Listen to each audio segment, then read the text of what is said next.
नमस्कार दोस्तों, मैं आपको आज सिंगल फेस समरसेबल स्टार्टर के बारे में बताने जा रहा हूं। इस वीडियो को ध्यान से देखें और समझें। पहले मैं आपको समझाने जा रहा हूं कि समरसेबल मोटर कैसे स्टार्ट होती है और इसकी कॉइल पे सप्लाई कैसे पहुंचती है। कॉइल पे सप्लाई ऐसे पहुंचती है, 220 वोल्ट की सप्लाई कनेक्टर पे आती है। 5 का कनेक्टर होता है, 5 वे का। आर वाई वी 3 जाते हैं मोटर को और 2 स्टार्टिंग को होते हैं, उनमें 220 वोल्ट सप्लाई ऐसी जाती है। डायरेक्ट हमारे न्यूट्रल कॉइल पे जाएगा।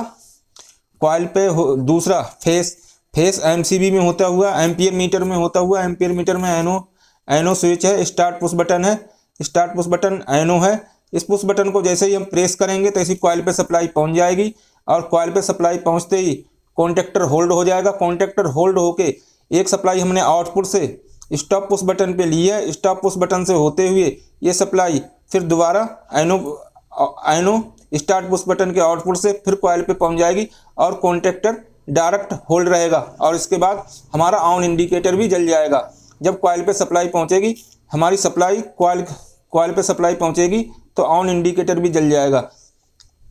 अब इस अगर हमारा कॉन्टेक्टर होल्ड नहीं हो, ये फिर आगे चलते हैं। हमारा कैपेसिटर की वायरिंग। स्टार्ट पुश बटन, इस पर एक डायरेक्ट का रनिंग कैपेसिटर डायरेक्ट होता है, डायरेक्ट लगा होता है। स्टार्टिंग कैपेसिटर का हमने एनो पुश बटन से दिया। जैसे एनो पुश बटन को दबाएंगे तो एनो पुश बटन हम 2-3 सेकंड को दबाते हैं और इसकी ये चालू हो जाता है और फिर इसको एनो पुश बटन छोड़ते ही ये ऑफ हो जाता है और हमारा कॉन्टेक्टर ये होल्ड रहता है। अब मैं आगे आपको बताने जा रहा हूँ इसका जब स्टार्ट नहीं हो तब इसको हम कैसे ठीक करेंगे और इसमें क्या क्या कमी आती हैं। जब इसकी जब सप्लाई नहीं पहुंच रही है तो पहले हम कॉइल स्टार्ट नहीं हो रहा, पहले हम कॉइल चेक करेंगे। कॉइल पे सीरीज लैंप से अथवा मल्टीमीटर से इसकी रेजिस्टेंस चेक करेंगे। सीरीज लैंप से अगर ऑन ऑफ हो रहा है तो फिर हम पीछे का सर्किट चेक करेंगे। अगर सीरीज लैंप लगाते ही कॉइल के हम सीरीज में लगा रहे हैं, सीरीज बल्ब अगर ऑन ऑफ हो रहा है तो हम पीछे का सर्किट चेक करेंगे। पीछे का सर्किट ये यहाँ से अगर एनो पुश बटन को दबाते हैं, स्टार्ट पुश बटन को दबा रहे हैं, अगर कॉन्टेक्टर होल्ड नहीं हो रहा एनो पुश बटन के पहले जहाँ सप्लाई आ रही है एम्पियर मीटर से उस पर सप्लाई चेक करेंगे। 220 वोल्ट की न्यूट्रल फेस यहाँ पे सप्लाई चेक कर लेंगे। अब इसको स्टार्ट पुश बटन को यहाँ पे सप्लाई नहीं मिल रही तो स्टार्ट पुश बटन का एनो खराब है, एनो को चेंज कर दें। जब यहाँ पे सप्लाई मिलती है फिर यह कॉइल पे सप्लाई पहुँच जाएगी। अब कॉइल पे सप्लाई पहुंचते ही ये हमारा होल्ड हो जाएगा। अब कॉइल पे सप्लाई पहुंच रही है, एनो पुश बटन दबाने पे ये कॉन्टेक्टर ऑन ऑफ बार दबाते हैं तो ऑन हो जाता है और जब छोड़ते हैं तो ऑफ हो जाता है। तो इसका मतलब हमारा जो या तो कॉन्टेक्टर की ये खराब हो गया, कॉन्टेक्टर का मूविंग पॉइंट खराब हो गया, या इसकी मूविंग पॉइंट यानी मिल नहीं रहा, या हमारा स्टार्ट पुश बटन सही से काम नहीं कर रहा। ये एनो बना हुआ है इसलिए सप्लाई इसकी बैक नहीं आ रही, कनेक्ट नहीं हो रहा, इसलिए ये स्टॉप पुश बटन को दबाते ही ऑन होगा और छोड़ने पे ऑफ हो जाएगा।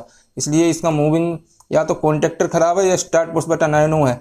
इस स्टार्ट पुश बटन को बदलें या कॉन्टेक्टर को खोल के देख लें कि इसके आउटपुट पे सप्लाई आ रही है नहीं आ रही।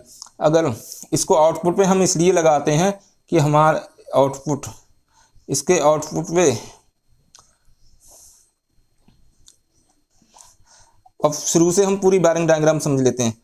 फिर एसी 220 वोल्ट गई, पहले एमसीबी पे आई, फिर वोल्ट मीटर पे पुश बटन होता है। पुश बटन को दबाने पे वोल्ट मीटर काम करेगा।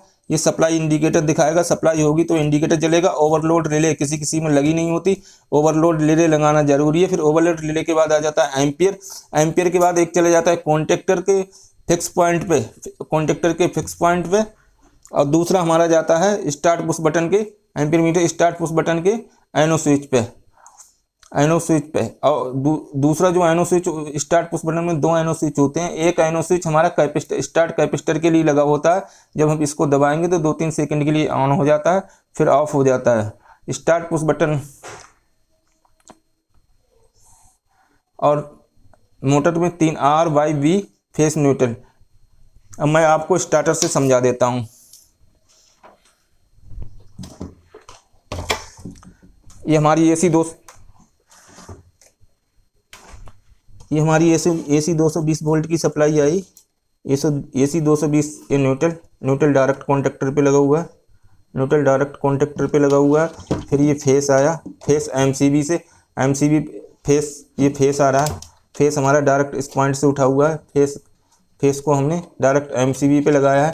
MCB के बाद ये आया हमारा स्टॉप पुश बटन, वो एम्पीयर मीटर पे, एम्पीयर मीटर के आउटपुट, एम्पीयर मीटर के आउटपुट से निकल के एक चला जाता है कॉन्टेक्टर पे, एक चला जाता है कॉन्टेक्टर पे, और एक चला जाता है स्टार्ट पुश बटन पे, स्टार्ट पुश बटन पे गया, स्टार्ट पुश बटन से एक चला जाता है कॉइल पे, एक स्टार्ट पुश बटन से एक चला जाता है कॉइल पे,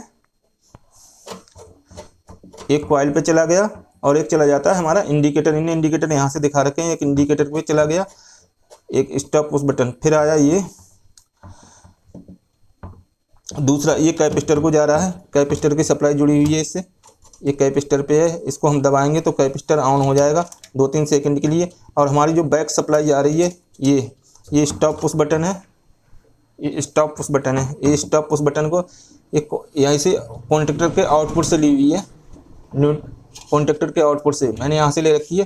कॉन्टेक्टर के आउटपुट से जब कॉन्टेक्टर होल्ड हो जाएगा, यहाँ सप्लाई आएगी, फिर यहाँ से बैक होते हुए यहाँ से यहाँ पे होते हुए डायरेक्ट हमारी कॉइल को जाती रहेगी। ये हो गई कॉइल।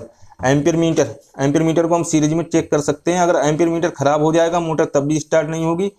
मैं इसके फॉल्ट फाइंडिंग, एम्पीयर मीटर अगर ख़राब हो जाएगा तब भी मोटर स्टार्ट नहीं होगी। एम्पीयर मीटर को सीरीज में चेक कर लें, सीरीज में इसकी कंटिन्यूटी मिलनी चाहिए, और मल्टीमीटर से रेजिस्टेंस के द्वारा भी चेक कर सकते हैं। एक दूसरा डायग्राम है, ये दूसरी टाइप के स्टार्टर आते हैं, मैं इसके बारे में बताने जा रहा हूँ। ये सिंगल होते हैं, एक डायरेक्ट एक कैपेसिटर लगा होता है, एक एम्पीयर मीटर, एक वोल्ट मीटर और इंडिकेटर, ऑन पुश बटन होता है, ओवरलोड रिले होती है। ओवरलोड रिले लगाते नहीं है, ओवरलोड रिले लगाना बहुत ज़रूरी है। ये सिंपल डायग्राम है, ये कॉन्टेक्टर वाला डायग्राम है। इसको ध्यान से देख लें।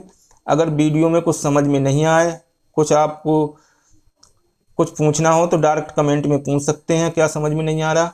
ये मैंने single phase submersible motor starter diagram है, इसको ध्यान से देख लें और वीडियो को ध्यान से देखें और समझें। जो कुछ समझने में दिक्कत हो तो उसको कमेंट में ज़रूर लिखें, और वीडियो को आवश्यक शेयर करें। जो ग्रामीण देहात क्षेत्रों में जो ज़्यादा से ज़्यादा समरसेबल स्टार्टर लगे हुए हैं और उनको नए इलेक्ट्रीशियन सीख कर उन्हें ठीक कर सकें।